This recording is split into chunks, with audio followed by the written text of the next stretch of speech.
ESG data, environmental, social governance. It's a very hot topic these days. ESG strategies are becoming critically important to firms across the globe. New types of ESG data, emerging ESG standards, developing ESG best practices. How's the industry doing in managing this new challenge? Our first panel of the day will explore some of these emerging issues. I'm pleased to introduce our panel moderator, David Lindop, partner at EY, who will lead this panel of ESG experts to explore these questions. David, I'll turn it over to you. Thank you, John, and welcome to the first panel of the conference. So my name's David Lindop.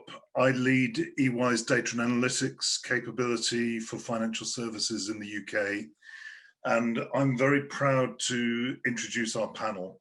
So on our panel, we've got a wealth of knowledge and experience in this area. All of our panelists are members of the EDM Council's working group on ESG. And I'm very proud to introduce you to Shipra Gupta, who's the head of investment stewardship at Scottish Widows, Chris Johnson, senior product manager for market data at HSBC, Nikolai Lundy, who is the director of partnerships and market outreach at SASB, so the Sustainability Accounting Standards Board, and last but by no means least, Martina Macpherson, who's the SVP for Strategic ESG Engagement at Moody's. So I guess to get straight into the topic, how does ESG differ from traditional data? What's your view as a team? Martina, maybe you could start us off? Sure, with great pleasure, David. Ultimately, when we are looking at the various challenges experienced with ESG data, we see that there are multiple methodologies, frameworks, and hence potentially sources for asymmetries and inconsistencies in ESG.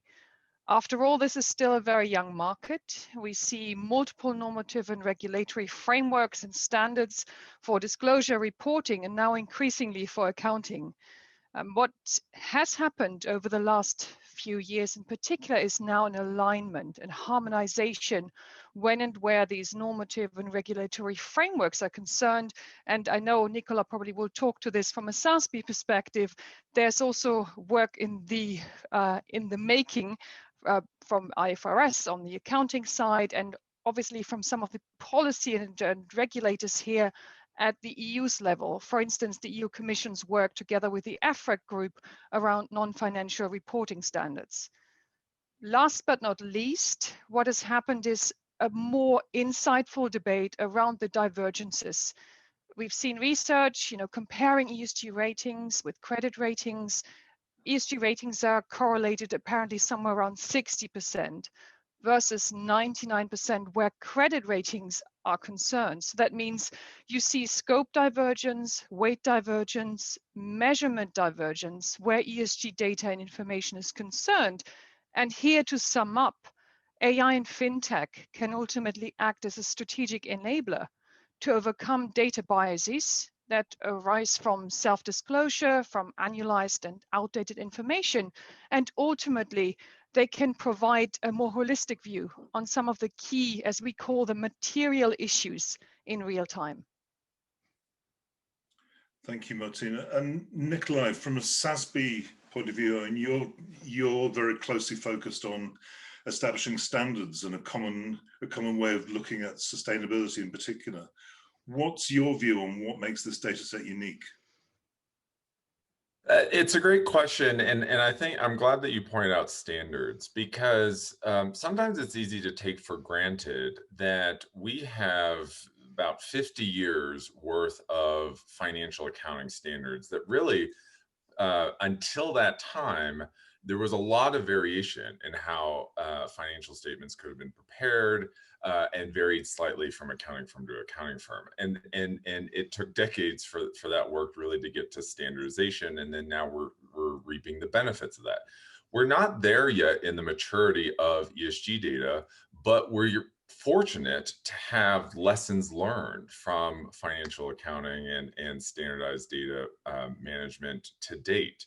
And so I think one of the things that's different is that the way in which the market and companies and investors and just data users broadly are thinking about this information is less mature, but it's accelerating very quickly, partially because there's a lot of existing tools and a lot of existing resources that haven't been focused on ESG data that can be used and leveraged to improve understanding ESG data, structuring it in a way that's useful, and ultimately making it comparable and actionable.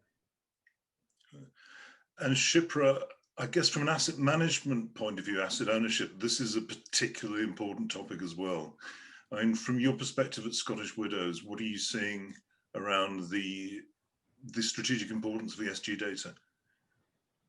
Well, I think the field of my work, which is, asset stewardship, ESG data is absolutely critical. At the back of the new stewardship code launched by the FRC. So it requires us, and for the first time, actually, it connects environment and social, good to the definition of stewardship. So I think ESG data is absolutely critical.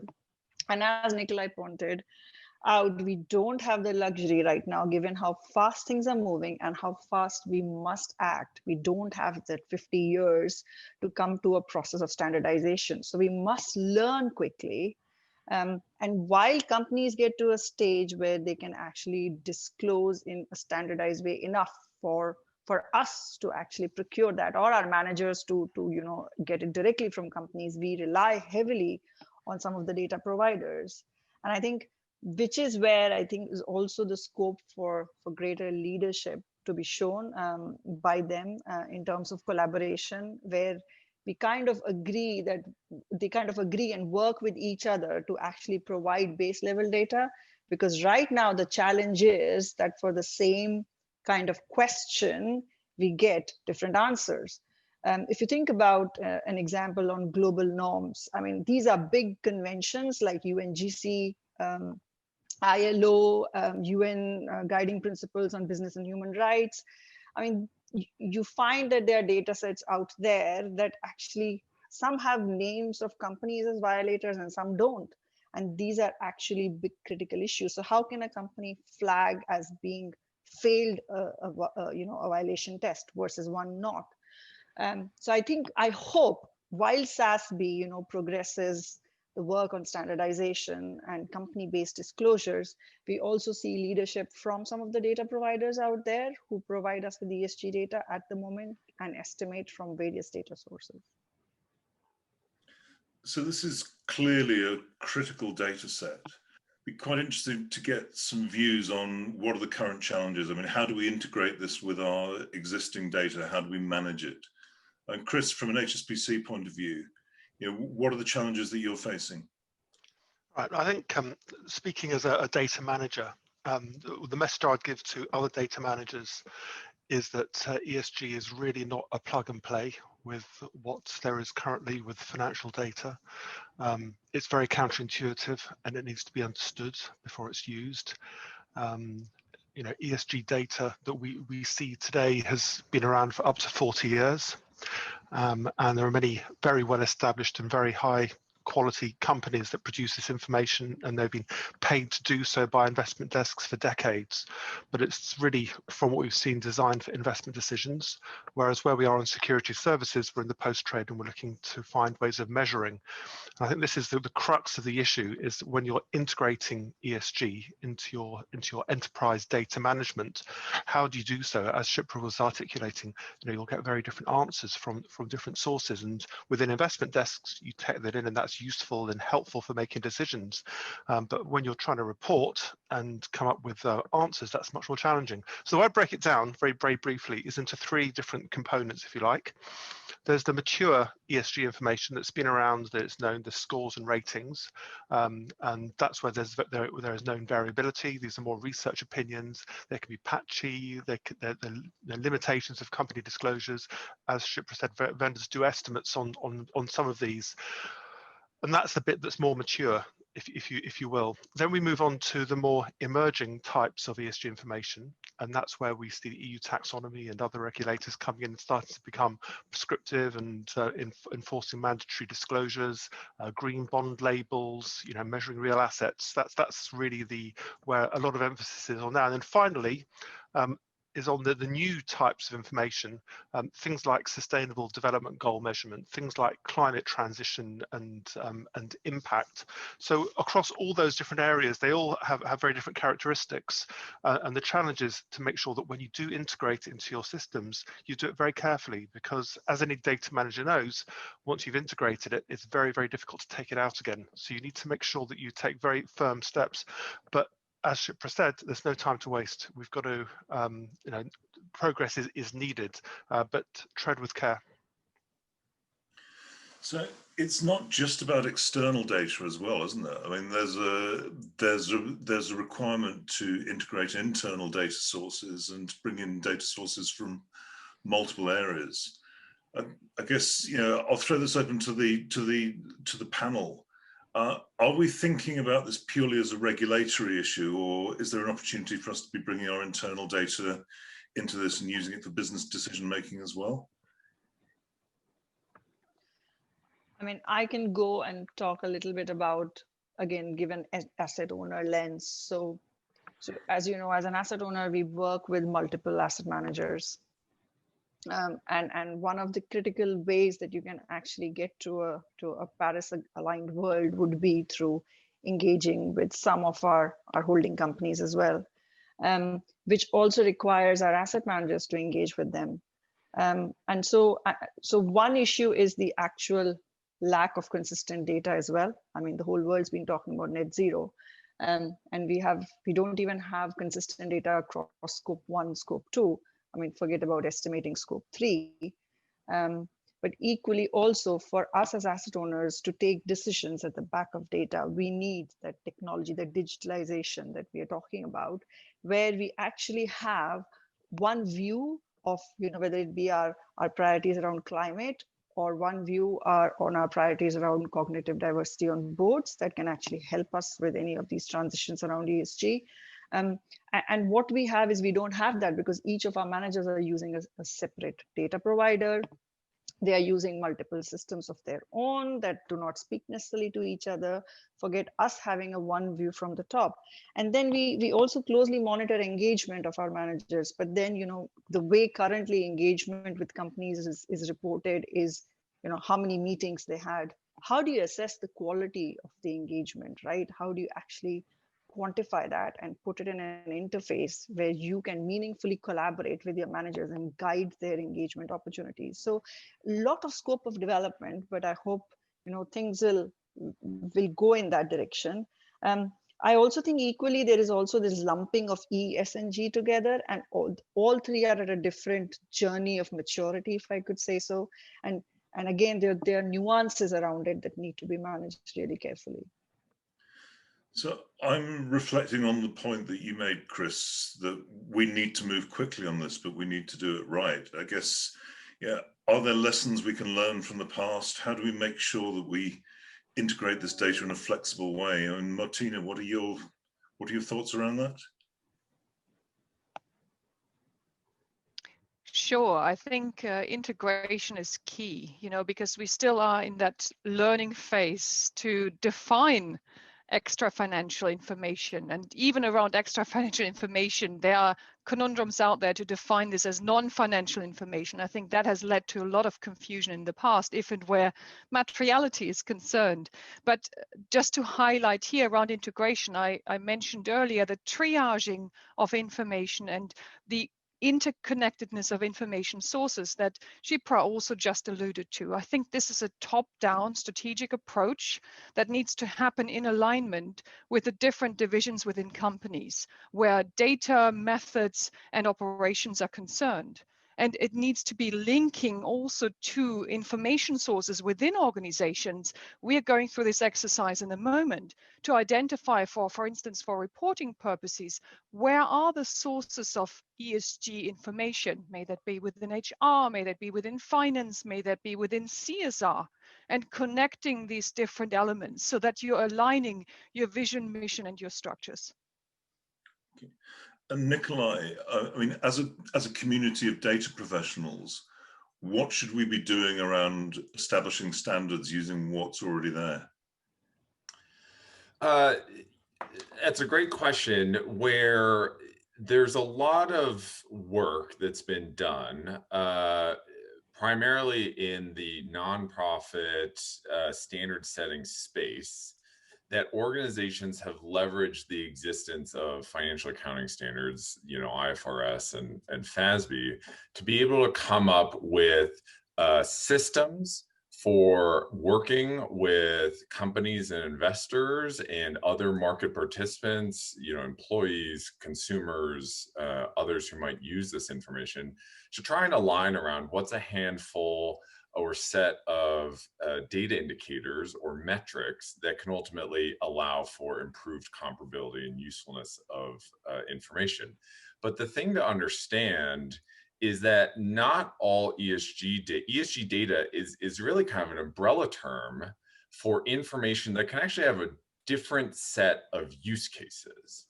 And so there's absolutely information, going back to one of your previous questions, there's absolutely information that is useful for internal decision making. And that's information that helps, and ESG information that helps you understand risks and opportunities to your business. And that could be risks and opportunities in your portfolio. It could be risks or opportunities to your business if you're not an investment manager. It could be risks and opportunities in the traditional sense that an organization thinks about those two things. And so that ESG information is really what you would understand in the traditional context of financial materiality, and is not necessarily something that needs to be treated differently than any other ESG data set necessarily, but is just, what are your organization's objectives? What information do you need to help understand those objectives and those priorities and assess risks and opportunities? And where is ESG information a piece of the overall information data set you have? And so it's less about saying we're going to have ESG objectives over here necessarily, and our business objectives over here. Sometimes ESG information is absolutely tied into those business objectives and should be integrated and used in the same way. But there is also, under this umbrella term of ESG data, consideration of information that speaks to impacts on environmental or social outcome that might be of interest to governments as they try and reach their goals under the Paris Agreement or net zero goals. It could be of interest to consumers. It could be of interest to other organizations that doesn't necessarily fit into the same consideration of financial materiality. And so thinking about how ESG information is not universally applicable to every single use case or objective, then if you've got that crystallized, it allows you to understand how there are some standards and ways to structure and improve comparability and usefulness of information that focus on financial materiality. And there's other standards and initiatives to improve comparability and usefulness of this information for other considerations of materiality or other decision makers, other objectives.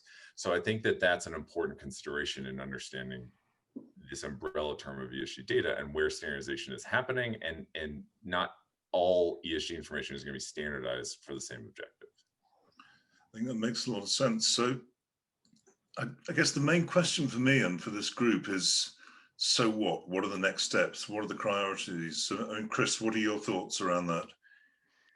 Yeah, so with ESG data, as data manager, as I was saying earlier, the lack of what we'd say, I've never worked for a data vendor, but I've heard the expression ticker plants, where information comes in and then gets processed and gets fed through. Well, that's not the case in ESG. ESG is a whole lot of questionnaires. One of the UK companies, I met someone at a conference who works for one of the big energy companies, and he was saying they get 80 to 100 questionnaires per year. They have to fill them in separately, and they won't take a standard. And there's really quite little information that's in company reports. So the starting point for this, as what we'd call data, is really really not fully formed. When it comes to actually ingesting ESG information, there are considerations such as obviously licensing, because this is third-party information is licensable. It can be controversial information, and it also can be market sensitive. There are investment strategies that exclude investments if they have poor scores and ratings and poor data. So there has to be care about how such information is used. But I think the key thing is, what's the meaningful information for the investors? I mean, where we are in security services, we don't make investment decisions. We're in the after trade world. So we're not looking for information to make decisions, yet the information is designed specifically for that purpose currently. So how to find credible, meaningful information that gives investors meaningful information that doesn't just confuse and cause concern. But yeah, I think the key thing is start now and take action and get analyzing and start on the journey, even if you're just testing at this stage. Get your hands dirty with the ESG to get to understand it. And actually at this stage, I think the area I understand is most effective in ESG now is less about producing lots of reports, much more about challenging investment decisions and challenging why assets are in the fund if there are question marks about their ES or G characteristics. So engagement and voting, I mean, obviously voting is what active asset managers are doing and those who have voting rights, but even further down the chain to asset owners and to other financial institutions, ask the questions, why is this carbon not disclosed? Why is it estimated? And actually get on the phone and start challenging. That's key right now. And then as finally, sorry, not just the UK, I think in the last week has announced something called the TCFD by 2025, the Task Force on Climate-Related Disclosures, led by Michael Bloomberg. So it's a very good data-led initiative. But this is about getting disclosures and about getting reporting. It's really not fully formed yet. But as that journey goes, encouraging that using the EDM Council's ESG working group, which was referenced earlier, to get into the mainstream and get these disclosures started and to put the necessary feedback mechanisms in place and get involved. Excellent. Well, thank you. And I think we're pretty much on time. And this is a fascinating topic, and I think we've barely scratched the surface. And I'm certainly looking forward to revisiting this conversation. I think, as Chris mentioned, EY is working with the EDM Council on an ESG working group, and it's a great opportunity to get involved.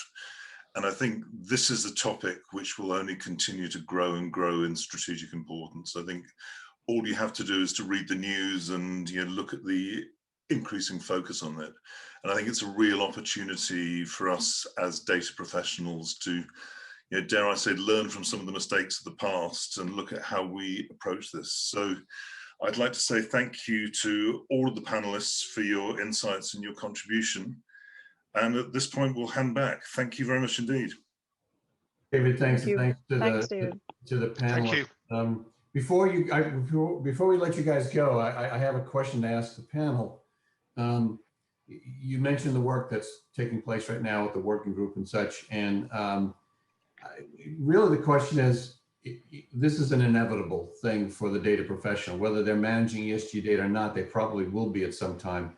So what can we say to the data professional? How can they prepare for the inevitable responsibility of being a curator of this information?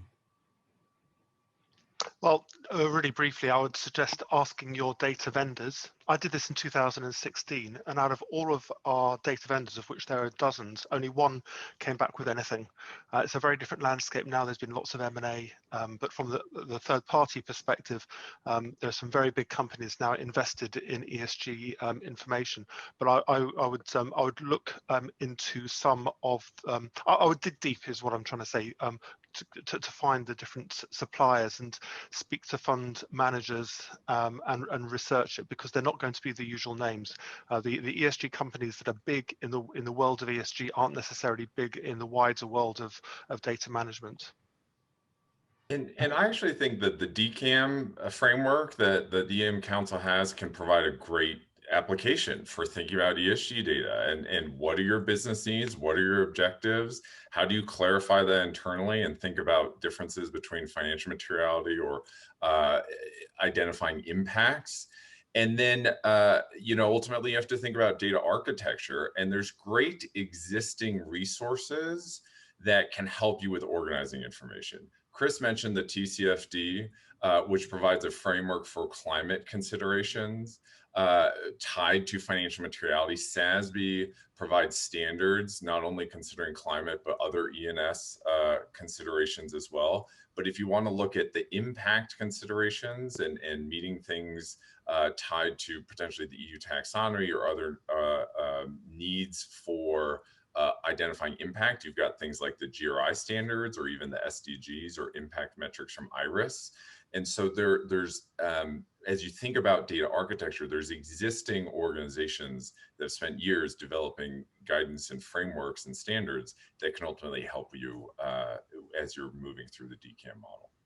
And maybe Nikolai, just to add to that, there is free education and information out there. For instance, CDSB is providing a free training module on the TCFD framework and other frameworks within this corporate reporting dialogue. So learning about the fundamentals and where they sit in the architecture, and then understand what impact these might have on the different type of methods and metrics used in the industry, I think is an important starting point.